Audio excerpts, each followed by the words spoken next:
and cosplayers out there, Ryan Smith coming at you with my newest video, which is going to be a review on Season 1 of Luke Cage. Now, before we get into it, there are going to be major spoilers, so if you have not seen the show, please go watch it. It's streaming right now on Netflix, and you would not be disappointed at all. It's a 13-episode series, and again, Luke Cage was phenomenal. It was just amazing all around. Before we get into this review, I'm just going to start off with the description of the characters that were shown in the film, and then give my final thought on the season altogether. So if you guys are ready, let's get started. First is Correctional Officer Billy Bob Rackham. Now, in that first scene when Luke and him have that awkward altercation in episode 3, I believe, was really cool to see, because you see Luke Cage transition himself from the outside world into his long incarceration that he has going on. And to see him kind of smirk and see what it's like to be on the other side of law, it's really interesting to see, because you don't see it in any other MCU characters, or DC characters, in fact. So I thought that was really interesting to see. And when Rackham finds out his actual weakness, that's when you knew he had Luke Cage in his back pocket, and he was going to be his puppet through most of his incarceration. Next we have Dr. Bernstein, who tried to save Luke Cage after he was beaten half to death by the inmates, and he puts him in this so-called, so to speak, super soldier process, which is later sabotaged by Correctional Officer Rackham when he found out Luke was trying to turn him in for the inmates that he was killing and putting through the so-called cage fight. And with this sabotage that happened to Luke is what ultimately made him become the Power Man, the hero for hire that Harlem has been waiting for. And one thing that I thought was pretty cool was they brought his suit to life. Well, not his suit, but his attire that he had through the comics. He had the yellow jumpsuit on. He had the chain wrapped around his waist, and he had the bracelets on his wrists and on his head. I thought it was really cool to see them bring something like that to life, and I think that's like one of the best parts to all these sorts of miniseries and movies. Like always seeing something that was first brought to comic books, as it came out in 1970s, Luke Cage. So it was cool to see them go back to the actual origin and things like that. And that's what I really appreciate about these sorts of miniseries. I think it's great. Next we have Cottonmouth, was the first of our two main villains, and his character was a very mean but delightful character at the same time. I mean, there was some points to where you actually felt bad for the life that he was dealt. Like, you see in his flashbacks that when he was younger, he wanted to be a musical artist. I mean, his uncle pushed him to be that. But unfortunately, the way that his family lived was not the life that he was going to, that was the life he was going to have, unfortunately. So when you see that made you feel delightful about the character. But then 2 scenes later, you see him kill somebody, and you're like, oh, that's the mean and Cottonmouth that we've been seeing. So I thought it was really interesting to see that character. And as well with the writers too, they really brought deep issues that we face in the real world to the screen. And again, that was really interesting to see, and to see it pan out that way, I thought they did an excellent job. Mariah Dillard, who is Cottonmouth's sister and politician, mayor of Harlem, came to become a big piece of the series later on, towards the end, and really always seemed to have a way out of all her shitty situations, pretty much. The whole series, I mean, you could see she was pretending to be someone she wasn't, and just like anyone on a bad day, she just snapped, and you see her true character and her true form, the true form of her mother that she never wanted to be, but ultimately that's what she became. Now Shades. Shades, you could really argue, was a high mastermind behind Luke Cage. If you don't agree with me, just hear me out, okay? Now, first off, he's seen the bigger picture. I mean, he knew who Luke was before anyone else did. He covered up Mariah's loose ends, which he could have always used against her. And number one was he was the only one thinking with a clear head, a clear mind. I mean, you think about it. Cottonmouth was thinking about revenge. Mariah was thinking about not trying to become her mother and always worrying about being the mayor and making Harlem better. No one had a clear mind except for him. He was the only one. He was the only one actually thinking about getting his power and waiting for his right move. I mean, anytime that one of his bosses died, he was just like, "You want to know what? This is just working for me." Again, man, it was just his character was important. You can really say that I'm going to make a Game of Thrones reference right here, but he was the Littlefinger of the MCU, and that's all I'm going to say. If you don't agree with me, I don't know what to say, but honestly, just listen to that. He's going to be a very important character in the upcoming series. So really look forward to seeing Shades more. Now I have Misty Knight and I have Claire Temple. Now Misty Knight was the detective that was always on Luke Cage's trail, but always seemed to have always second guessing herself because she seen the light that was in Luke Cage and didn't want him to be the villain and the killer that everyone was saying. Now, Claire Temple was also in Daredevil and also in Jessica Jones. And in the comic books, her and Luke Cage are actually together. I believe they were married. So to see them in the series becoming a couple, becoming a power couple, I think it's very important. And it's going to be important further down in further episodes and further series. Willis Stryker, a.k.a. Diamondback. Now, not knowing that Willis was his half-brother, Luke was always the attention grabber and a true Lucas. And Stryker mentioned that multiple times in the series. He always said that Luke's father never cared for him. And that's where the hatred for Luke started.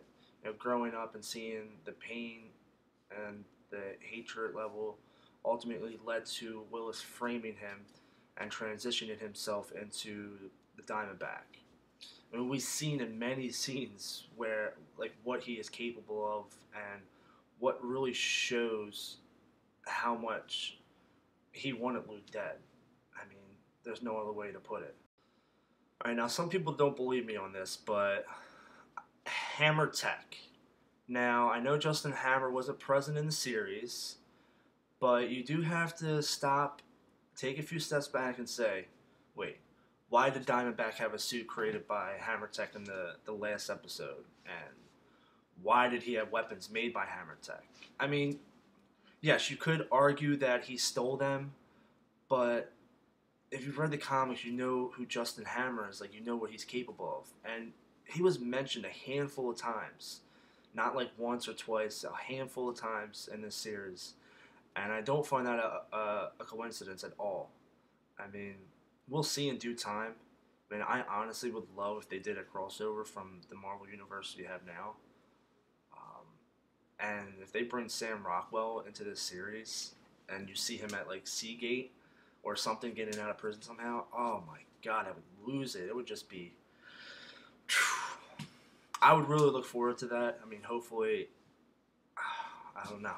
We'll see. We'll see. But Hammer Tech, well, you got to watch out for them because there's something fishy going on. There's something fishy. Watch. Remember my words.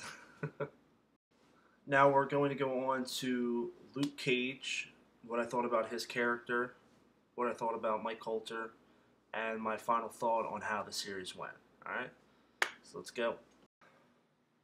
Now, first off, before we get into Luke Cage, Michael Colter is amazing.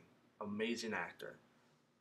He made me become a huge fan of Luke Cage and himself as an actor.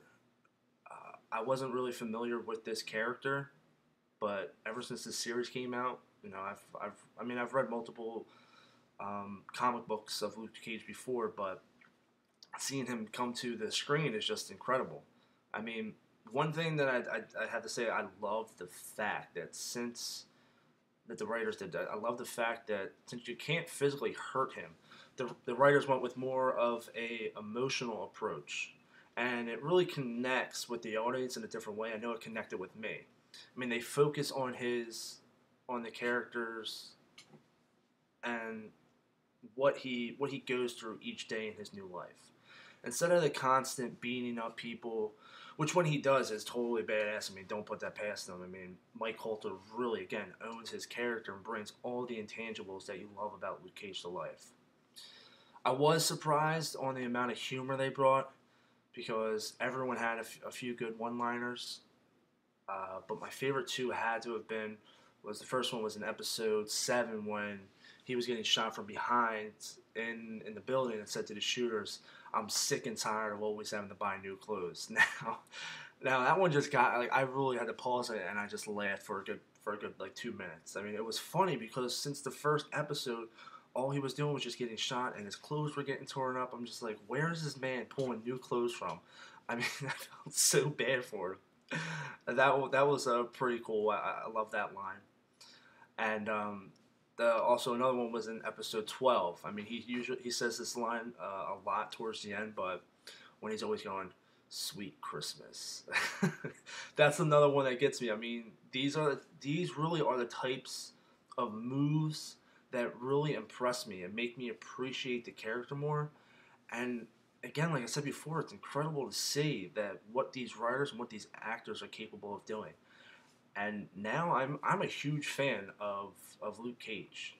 Like I don't have any Luke Cage clothing, but I do have like the colors. I'm wearing a Batman shirt. Unfortunately, it's a different universe, but I have to represent the colors when I'm doing this. So again, man, Luke Cage was Michael Colter. Luke Cage wouldn't want anyone else. Final thoughts on the series. One word: unpredictable. Now, some shows you can really picture like what's going to happen, and yeah, like you're down to it. You're like, yep, I knew that was going to happen.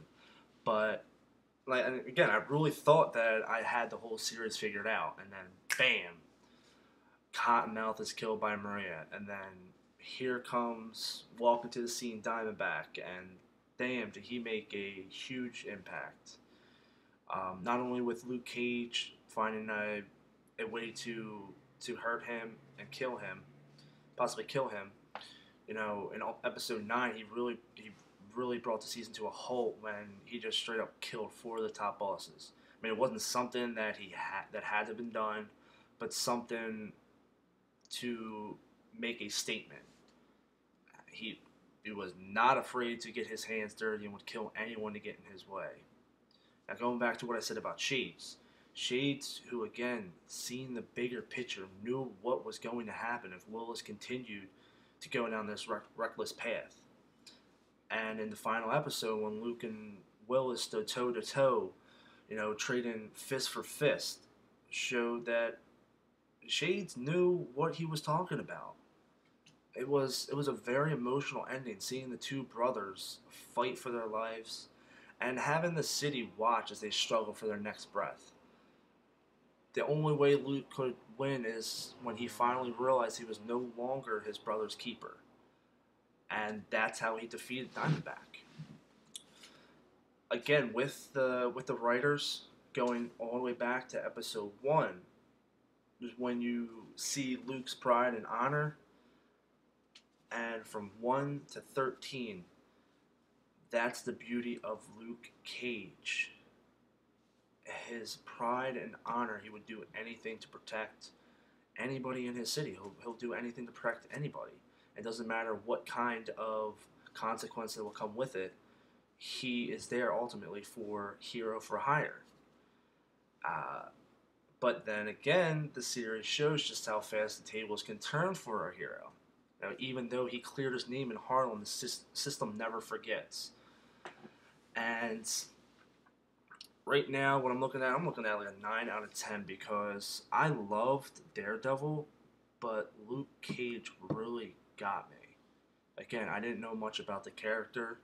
I read certain comic books with him, but after seeing the series, really makes you want to continue with this character and see where he's going to go. Like when I finished the first 13 episodes, I was like, I want more. I want more Michael Colter. I want more Luke Cage. I want more of what these writers are going to bring to the screen. And it was just incredible. I really enjoyed this series. It was something that was totally different, that I've never seen before, and something that people can relate to as well.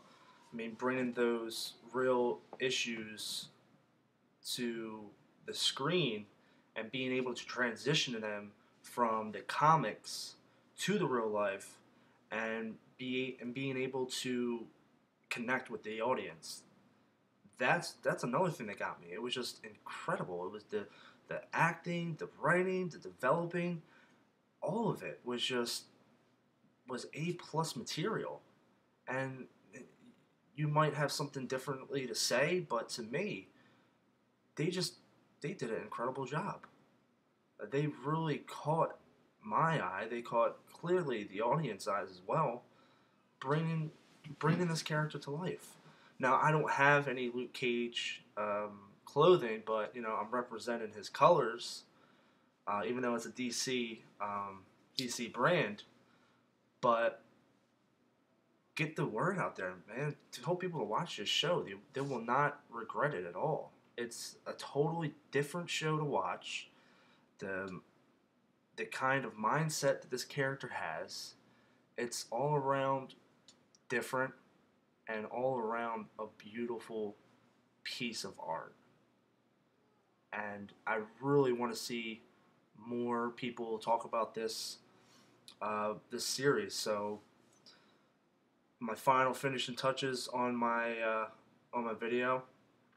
I'm just gonna talk about some upcoming MCU Netflix series that are coming up. We have Iron Fist, which is going to be coming out this year, and The Defenders is going to come out in 2017.